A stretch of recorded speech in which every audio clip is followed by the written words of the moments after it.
नमस्कार दोस्तों, स्वागत है एक और नई वीडियो में। दोस्तों ये वीडियो आपके लिए बहुत ही ज़्यादा इंपॉर्टेंट होने वाली है। जो भी स्टूडेंट क्लास 8 में पढ़ते हैं दोस्तों, आपकी फरवरी माह की जो वर्कशीट आ चुकी हैं, तो आज हम आपके लिए लाए हैं कक्षा 8वीं का वर्कशीट जो 2020-21 का है। विषय है हिंदी विशिष्ट, तो उसका सॉल्यूशन लाए हैं जो माह की आपकी वर्कशीट है।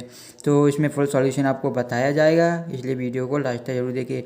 और अगर आप हर सब्जेक्ट के सॉल्यूशन वर्कशीट के चाहते हैं तो इस चैनल पर मिल जाएगा, इसलिए इस चैनल को अभी से सब्सक्राइब कर लीजिए और बेल आइकन प्रेस कर लीजिए। चलिए देख लेते हैं। सबसे पहले हमारा क्या है, खंड आ। ठीक है, तो खंड आ में हमें क्या दिया गया है। खंड आ में पहला क्वेश्चन था हमारे पास। क्वेश्चन पूछा गया था कि कुंडलियों छंद की विशेषताएं बताइए। गेदर की कुंडलियां पाठ से एक पद लिखिए। यानी कि हमें कुंडली छंद की परिभाषा बतानी है और गेदर की कुंडलियों के एक पद को हमें लिखना है। चलिए देख लेते हैं। तो यहाँ पर देख सकते हैं कुंडलियों छंद की विशेषताएं। तो सबसे पहले हम विशेषताएं देखते हैं। ठीक है, तो विशेषता पहली है, कुंडलियां दोहा और रोलाला के संयोग से बना होता है। यानी कि दोहा और रोलाला होता है, उससे संयोग से कुंडलियां बनती हैं। दूसरा पॉइंट है कि इस छंद के 6 चरण होते हैं। जो कुंडलियां होती हैं उसके 6 चरण होते हैं और प्रत्येक चरण में जो मात्राएं होती हैं कुंडलियां में वो होती हैं 24, यानी कि 24 मात्राएं होती हैं कुंडलियां में। ठीक है, नेक्स्ट है जो चौथा है, कुंडलियों को यूं भी कहा जाता है। कुंडलियों को यूं भी कहा जाता है। नेक्स्ट देखते हैं। नेक्स्ट है हमारा, गेदर की गुण के गाहक सहस नरबिन गुण लेहे न कोय। तो यह इनकी जो कुंडलियां हैं यहाँ पर देख सकते हैं। ठीक है, दूसरा क्वेश्चन हमारा पूछा गया था हमसे। दूसरा क्वेश्चन सबसे पहले पढ़ लेते हैं, क्वेश्चन क्या पूछा गया था, उसके बाद इसका आंसर भी हम देख लेते हैं। क्वेश्चन क्या पूछा गया था। क्वेश्चन पूछा गया था, निम्नलिखित पद्यांश को पढ़कर उसके नीचे लिखे प्रश्नों को उत्तर लिखिए। पद्यांश था हमारा दिया है, शांति का संदेश ही हमने सदा जग को, अहिंसा का दिया उपदेश भी हमने सदा जग को। ना इसका अर्थ हम पुरुषत्व का बलिदान कर देंगे, ना इसका अर्थ हम नारित्व का अपमान सह लेंगे। रहे इंसान चुप कैसे विचाराघात सहकर, जय उमर उठती धर पर धूल जो लाचार सोई है। यह पंक्तियाँ भाषा भारती क्वेश्चन पूछा गया था। पहला क्वेश्चन था, यह पंक्तियाँ भाषा भारती के कक्षा 8 के किस पाठ से ली गई हैं। तो चैप्टर का नाम बताना है। तो यह ली गई हैं, जो एक चैप्टर है हमारा, यह पंक्तियाँ यह ना समझो कि हिंदुस्तान की तलवार सुई है नामक पाठ से ली गई हैं। तो इसका राइट आंसर हो जाएगा। दूसरे क्वेश्चन देखते हैं। दूसरे क्वेश्चन में हमसे पूछा गया था, पुरुषत्व एवं नारित्व में प्रयोग किए त्वा प्रत्यय शब्दांश की तरह 2 शब्द लिखिए तथा उनका वाक्य में प्रयोग कीजिए। यानी कि जो पुरुषत्व में त्वा प्रयोग किया गया है उसके लिए हमें क्या शब्दांश की तरह 2 शब्द लिखने और उनका हमें वाक्य में भी प्रयोग करना। चलिए देख लेते हैं। तो पहला क्या हो जाएगा, घनत्व। तो घनत्व में भी लास्ट में तो आ रहा है। तो जल का घनत्व 40 डिग्री सेल्सियस पर सबसे ज़्यादा होता है, तो यह वाक्य में प्रयोग हुआ है। दूसरा है अपनत्व। तो परिवार के सदस्यों के बीच में अपनत्व का भाव होता है, तो यहाँ पर भी तो आ रहा है अपनत्व में भी, और इसका वाक्य में भी प्रयोग हमने कर दिया है। तो इसके आंसर हो जाएगा। दोस्तों वीडियो अगर आपको पसंद आ रही है तो वीडियो को लाइक कर दें, क्योंकि इसी प्रकार के हम आपके सारे वर्कशीट के सॉल्यूशन आपको इस चैनल पर प्रोवाइड कराएंगे। फिर है हमारा उपयुक्त गद्यांश का भावार्थ अपने शब्दों में लिखिए। तो हमें भावार्थ अपने शब्दों में लिखना है। तो भावार्थ देख लेते हैं। कवि यह बताते चलते हैं कि हम हिंदुस्तानियों ने ही सदैव संसार को शांति का संदेश दिया है तथा अहिंसा का उपदेश देकर मन कर्म और वतन से सत्य का आचरण करने के लिए पूरे संसार को सलाह दी है। इसका मतलब यह है कि हम अहिंसा का आचरण अपने वीरता का त्याग कर देंगे, आचरण अपने त्याग कर देंगे और कार्य बन जाएंगे, ना ही हम नारित्व का अपमान सहेंगे। तो उपयुक्त गद्यांश का शीर्षक यहाँ पे दिया गया है। अब आगे बढ़ते हैं नेक्स्ट क्वेश्चन की तरफ। तीसरा क्वेश्चन हमसे पूछा गया था हमसे कि हमारे देश में प्रचलित विभिन्न संवत्सरों की सूची बनाइए और विक्रम संवत के अनुसार महीनों के नाम लिखिए। तो हमें संवतों की सूची बनानी है और उनके नाम लिखने हैं। तो देख लेते हैं।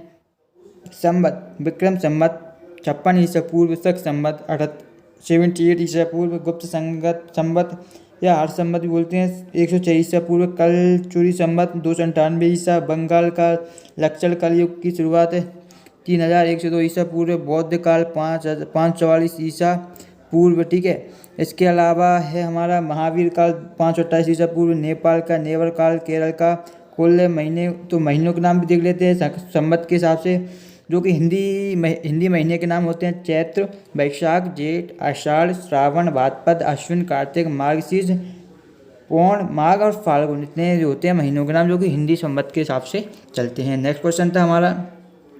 नेक्स्ट क्वेश्चन भी देख लेते हैं। नेक्स्ट क्वेश्चन हमसे पूछा गया था कि महेश्वर पाठ के आधार पर नीचे दिए गए बिंदुओं के अनुसार महेश्वर के बारे में 1 या 2 वाक्य लिखिए। तो हमें क्या महेश्वर पाठ के आधार पर हमें क्या 1 और 2 वाक्य हमको लिखनी है। चलिए देख लेते हैं कौन कौन से। पहला है उत्तर देख लेते हैं। महेश्वर की स्थापना के बारे में पुराणों में उल्लेख मिलता है। होलिका राजाओं ने इसे महत्वपूर्ण स्थान दिया है। तो सबसे पहले पौराणिक महत्व देखते हैं। तो पौराणिक महत्व क्या है इसका देख लेते हैं। तो पौराणिक महत्व जो है अत्यंत गौरवशाली पौराणिक इतिहास के कारण ही देवी अहिल्या ने महेश्वर को राजधानी बनाया था। तो अत्यधिक पौराणिक महत्व इसी कारण देवी अहिल्या थी, महेश्वर को उन्होंने क्या राजधानी अपनी बनाया था। देख लेते हैं अब ऐतिहासिक महत्व भी देख लेते हैं। तो ऐतिहासिक महत्व की बात हम कर लेते हैं। अब बात करते हैं ऐतिहासिक महत्व की। तो ऐतिहासिक महत्व क्या है। तो ऐतिहासिक महत्व नर्मदा नदी के किनारे बसा यह शहर अपने बहुत ही सुंदर व भव्य घाट तथा महेश्वरी झाड़ियों के लिए प्रसिद्ध है। तो किसके लिए प्रसिद्ध है। सुंदर भव्य घाट के लिए प्रसिद्ध है। ठीक है, क्या सुंदर भव्य घाट के लिए प्रसिद्ध है और महेश्वरी झाड़ियों के लिए भी है प्रसिद्ध है। तो दोनों आपको याद रखने हैं। अब आगे बढ़ते हैं, नेक्स्ट क्वेश्चन देखते हैं। नेक्स्ट है हमारा, अब इसका चौथा क्वेश्चन था धार्मिक। अब धार्मिक एवं सांस्कृतिक महत्व भी हम देख ही लेते हैं चलते चलते, तो अब क्लियर हो जाएगा हमारा जो धार्मिक और सांस्कृतिक महत्व भी हम देख लेते हैं। तो धार्मिक और सांस्कृतिक महत्व की बात करें तो पहला तो हमारा हो जाएगा आदि गुरु शंकराचार्य तथा पंडित मंडन का प्रसिद्ध मिश्र का प्रसिद्ध शास्त्रार्थ यहीं हुआ था। ठीक है, और इस शहर को महिष्मती नाम से जाना जाता है। महिष्मती से जो शहर को किस नाम से जाना जाता है, महिष्मती के नाम से भी जाना जाता है। अब हमसे नेक्स्ट क्वेश्चन 5 में पूछा गया था, निम्न वाक्यों के लिए एक शब्द लिखिए।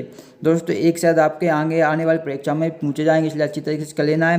प्राचीन काल से संबंधित, किससे प्राचीन काल से संबंधित एक शब्द तो पुरातात्विक हो जाएगा, यानी प्राचीन काल से संबंधित तो पुरातात्विक। दूसरा है धर्म से संबंधित, धर्म से संबंध क्या हो जाएगा धार्मिक। और संस्कृति से संबंधित हो जाएगा सांस्कृतिक। ठीक है, तीनों क्लियर हो गए होंगे। नेक्स्ट देखते हैं इतिहास से संबंधित, हमसे क्या पूछा गया है इतिहास से संबंधित। तो इतिहास से संबंधित होता है उसे हम ऐतिहासिक बोलते हैं। ठीक है, और लास्ट है पुराणों से संबंधित पौराणिक। सिर्फ आपको क्या सिंपल होते हैं, जो एक शब्द उसमें हम आसानी से कर सकते हैं। दोस्तों वीडियो को लाइक जरूर कर दें, चैनल को सब्सक्राइब नहीं किया है तो दोस्तों इस चैनल को सब्सक्राइब कर दें। ठीक, क्योंकि इस चैनल पर आपको इसी प्रकार के जो वर्कशीट के सॉल्यूशन मिलते रहेंगे, तो सब्सक्राइब जरूर करें। नेक्स्ट हमारा प्रश्न क्रमांक 5 है। क्वेश्चन पूछा गया था हमसे, पत्र भूल ना जाना पत्र कहीं, पत्र में कांटे ही तो होंगे ही, सुंदर सुंदर निर्झर होंगे, सुंदर गिरवत वाणी होंगे, सुंदर सुंदर निर्झर होंगे। इस गंधान का भाव अपने शब्दों में हमको लिखना है। तो उत्तर देख लेते हैं। तो हे पथिक, तुम अपने मार्ग में मत भूल जाना। लक्ष्य को प्राप्त करने में अनेक बाधाएं आती हैं, परंतु उस मार्ग में बहुत सुहावने दृश्य भी होते हैं जो अपनी ओर आकर्षित करते हैं। लेकिन हमें अनेक सौंदर्य के भुलावे में नहीं आना चाहिए। तुम्हें यह ध्यान रखना पड़ेगा कि तुमने लक्ष्य से भ्रमित कर सकते हो, तुम लक्ष्य से भ्रमित कर सकते हो। तो आंसर हो जाएगा। नेक्स्ट देखते हैं। नेक्स्ट 6वां क्वेश्चन है हमारा, हिंदी के किन्हीं भी 10 प्रमुख योग आसनों की सूची बनाइए और किसी एक आसन के बारे में विस्तार से बताइए। तो सबसे पहले हमें क्या योग आसन की सूची बनानी है और उसे विस्तार से बताना है। चलिए बता देते हैं। आंसर देने के लिए वीडियो आई है तो आंसर तो आपको बताया ही जाएगा। पहला है योग आसन, फिर है स्वास्तिकासन, गोमुखासन, गोरक्षासन विधि, अर्ध मत्स्यदासन, योग मुद्रासन, शंखासन, सर्वागासन और प्राणायाम। तो ये आसन है। अब एक का वर्णन भी कर देते हैं हम।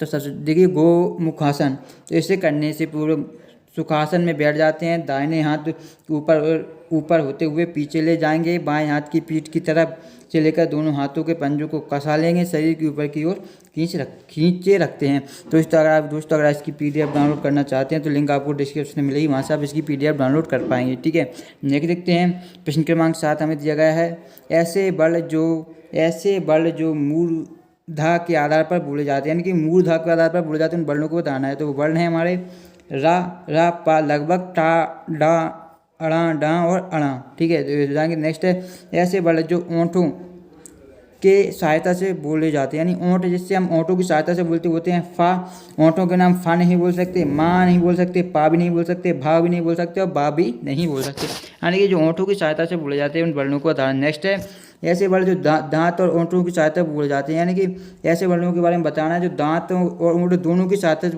बोले जाते हैं। अगर दांत और ओंठों की सहायता नहीं होती तो इनको हम बोल नहीं सकते थे। कौन कौन से वर्ण देख लेते हैं। छ, त्रा, छ, धा, ना, ला और सा। ठीक है, देखते हैं ऐसे वर्ड जो कंठ से बोले जाते हैं, का, खा, गा, घा और माँ। ऐसे वर्ड जो तालु की सहायता से बोले जाते हैं। तो तालु की सहायता से बोले जाने वाले शब्द हमारे हैं अड़ा, खा, डा, अड़ा, ग्या, झा, चुड़बिलियाँ, चा, झा। ठीक है, आगे बढ़ते हैं, नेक्स्ट क्वेश्चन का आंसर देखते हैं। प्रोजेक्ट कार्ड का दोस्तों सॉल्यूशन, दोस्तों सभी आपके जो वर्कशीट हैं सभी वर्कशीट का सॉल्यूशन आपको इसी चैनल पर मिल जाएगा। ठीक है, तो परेशान होने की कोई भी बात नहीं है, सभी सब्जेक्ट और सभी क्लास का सॉल्यूशन इसी पर मिल जाएगा, इसलिए सब्सक्राइब कर लीजिए। अभी प्रोजेक्ट में पूछा गया था आप अपने परिवार के सदस्यों या घर के बड़े बुजुर्ग से बातचीत करें और निम्न बिंदुओं पर प्राप्त जानकारी को लिखिए। कोरोना महामारी में लॉकडाउन लगाने की सूचना आपको सबसे पहले किस माध्यम से मिली? तो सभी को पता ही होगा कि जो टेलीविज़न टीवी के न्यूज़ चैनल के माध्यम से ही आपको जानकारी मिली, हो सकता है आपको यूट्यूब के माध्यम से भी जानकारी मिली हो।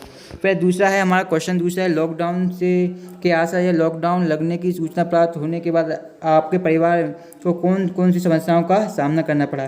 तो लॉकडाउन का आता है तालाबंदी। लॉकडाउन एक आपातकालीन व्यवस्था है जो किसी आपदा या महामारी के वक्त लागू की जाती है। जहाँ लॉकडाउन लगा होता है वहाँ लोगों को घर से बाहर निकलने की अनुमति नहीं होती। बिल्कुल सही बात है, जब लॉकडाउन लगा था तो किसी को घर से बाहर निकलने की अनुमति नहीं थी।